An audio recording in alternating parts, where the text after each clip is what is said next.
कहानी का नाम रोहिणी, सेक्टर 22 की वो रात। शैली सस्पेंस, थ्रिलर, रियलिस्टिक। स्थान दिल्ली, रोहिणी सेक्टर 22।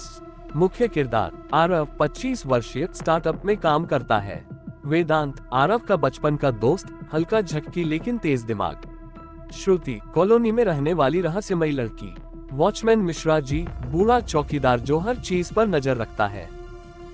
बातों ही बातों में कहा, तूने कभी सोचा है सेक्टर 22 की ये जी ब्लॉक वाली इमारत कुछ अजीब सी नहीं लगती?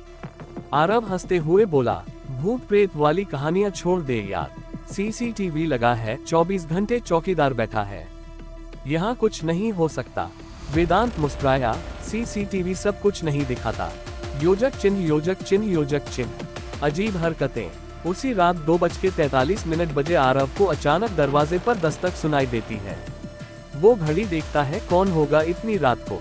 दरवाजा खोलता है, कोई नहीं, मगर सामने जमीन पर एक पुराना घिसा हुआ पस पड़ा था।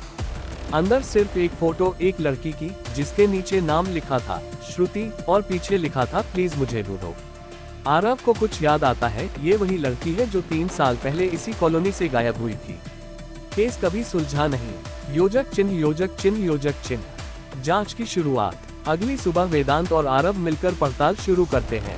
वे वॉचमैन मिश्रा जी से पूछते हैं, लेकिन वो चुप हो जाते हैं।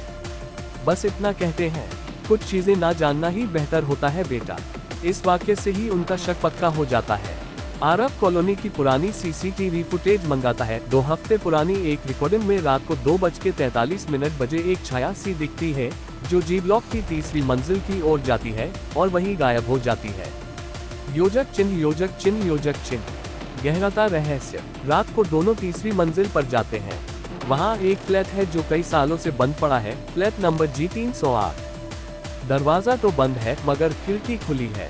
भीतर घुसते हैं, कमरा धूल और मकड़ियों से भरा है, मगर एक कोना बिल्कुल साफ है। एक डायरी रखी है। डायरी में लिखा है, ग्रेटर देन, मैं श्रुति हूँ, मुझे यहाँ बंद किया गया है। अगर कोई ये पढ़ रहा है तो कृपया मुझे ढूंढो। मेरा भाई मुझे मारना चाहता था, क्योंकि मैं जानती थी उसका राज। योजक चिन्ह, योजक चिन्ह, योजक चिन्ह। राज का खुलासा। आरव और वेदांत एक लोकल पत्रकार की मदद से पता करते हैं कि श्रुति का भाई एक प्रॉपर्टी डीलर था, जो कॉलोनी के फ्लैट्स के गैरकानूनी सौदे करता था।